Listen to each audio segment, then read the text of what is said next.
everybody, Tyheam here, and on this episode of Tyheam Talks, I'll be discussing some of the differences between mutants versus altered humans. Starting with mutants, I've kind of got them broken down into a couple of different categories. The first category being your powered mutants, that they look normal like everyday humans, but they have an ability like Storm or Cyclops or Wolverine. Then you have mutants that don't have an ability, but they have a physical change in them that marks them as different. Maybe it's fur or tail or weird ears or something like that. Then you have what I like the combined ability. They have both abilities and they look different. For example, Nightcrawler, who has 3 fingers, 2 toes, a tail, blue fur, and has an ability because he can teleport. Altered humans, on the other hand, are people that have their abilities later in life through some sort of accident or experimentation. Peter Parker, for example, was bitten by a radioactive spider and gained his abilities that way. Another prime example is the Fantastic Four, who was exposed to cosmic rays, and of course the Hulk, gamma ray exposed and got his abilities. Some of my favorites include Nightcrawler, like I mentioned before. He's my #1 favorite X-Men. He's got some. He was raised by circus folk, and he's got some cool abilities. Like I said, he could teleport. He does this by actually opening a rift in another dimension and traveling to another point almost instantaneously. And there's a distinctive sulfur smell that comes from this other dimension. And not only can he teleport, he actually can stick to walls, sort of like Spider-Man. And he has a prehensile tail, and he's quite adept at swordplay, actually, because he fancies himself kind of like the swashbuckling pirate sort of kind of character. But he's German. That's cool. He's got a cool accent, and his teleporting ability is such where if he's fighting somebody, he can teleport from place to place and hit his opponent, and they'll never even see it coming, literally. Not just because he can teleport behind them, but his teleporting seems that quick. At the most, he can generally teleport just a couple of miles, but he has to be able to see where he's going so he doesn't accidentally port into a wall and kill himself. And he's experimented with being able to teleport various weights. Sometimes he can, teleport a comrade. There's another mutant named Blink who can actually, she has a teleporting ability, and she can actually teleport all the way to the moon, so she's got definitely greater distance, but for my money, I'm always Nightcrawler.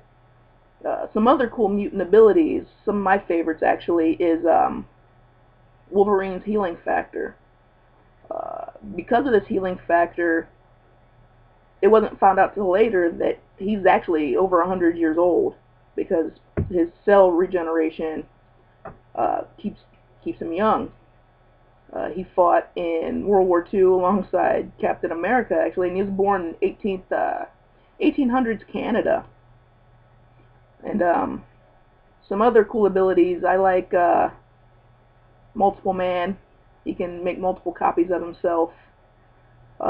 Colossus is another one of my favorites. He can make like an organic steel skin, and because of it, he actually gains several inches, and of course he's much heavier and he's super strong. Him and Wolverine have a cool little combo move called the Fastball Special, where Colossus will actually pick up Wolverine and just chuck him like a baseball at his opponent. And as far as altered humans, Spider-Man, I think, might be my #1 favorite Marvel character of all time. When he's in high school, Peter Parker was bitten by a radioactive spider, and thus he got wall crawling ability, enhanced strength, enhanced agility. He even created his own martial art based on spider abilities, and he gained a spider sense, which is kind of like a precognition. He can sense where danger's coming from a specific direction even. And he created his own web shooters.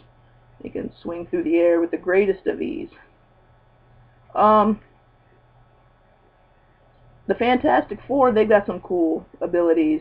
Mr. Fantastic can stretch himself uh, like a rubber band, kind of like Elastic Man over in DC. Mr. And Plastic Man also. Thing is super strong, and he's got like a orange rocky skin. Invisible Woman is kind of self-explanatory. She can turn invisible. In fact, she actually was able to defeat the Hulk by creating an invisible bubble over his head and pretty much suffocating him until he passed out. And the Human Torch, he could set himself on fire and fly. Some honorable mentions, I'd be remiss not mentioning others like Superman, who's neither altered human nor mutant. He's an alien, and he gets his abilities through absorbing the yellow sun, rays from the yellow sun. If he was under a red sun, well, he'd be just as weak as the rest of us. And you got those like Batman, the Blue Beetle, and the Green Arrow, who are also neither altered humans or mutants. They're just costumed heroes who've trained themselves through their various means of weaponry. Blue Beetle's actually kind of like a poor man's version of Batman. He's just basically a smart guy who uses tech and the gadgets. Cyborg, I think you can consider altered humans. Altered humans, though, in the DC world, I think, are mostly just considered metahumans. It's just humans that have abilities, unless you're one of the costumed heroes. And I've had debates with other people on whether or not Batman's a superhero. I personally say he's not a superhero because he has no super abilities. He is a hero, and he single-handedly defeated the entire Justice League, but he's not super. And my favorite superhero over on the DC side of the universe is the Green Lantern. I like the entire Green Lantern Corps. It's got a lot of depth, several different corps for every color of the rainbow, literally. My favorite of all the light wielders is the Blue Lanterns, and their emotional spectrum is hope, whereas the Green Lantern's emotional spectrum is willpower. In fact, the Blue Lanterns can't even really make constructs unless they're in the presence of a Green Lantern, because the Blue Lanterns boost the green powers, and vice versa. They kind of work off each other. But my favorite Green Lantern, my favorite human Green Lantern, is Guy Gardner. He was kind of like a backup. He's brash, he's cocky. Normally somebody I wouldn't like in the real world, but for some reason he works as a Green Lantern. But he kind of stepped in when Hal Jordan was out other places. There's been like five human Green Lanterns. And in the Green Lantern universe, Earth is considered like a backwater, low-level, why even bother? And it's produced 5 Green Lanterns. Hal Jordan being the first, John Stewart, not the news guy, Kyle Rayner, Guy Gardner, and the newest one is the first Arab superhero in the DC world, really. His name is Simon Baz, and he became a Green Lantern, who actually uses a gun, which is kind of redundant since he has one of the most powerful weapons in the universe.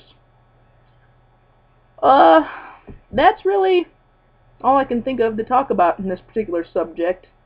But I want to give a special shout out to Master Sword, who suggested this topic for me to talk about. So thank you, buddy. Appreciate the suggestion.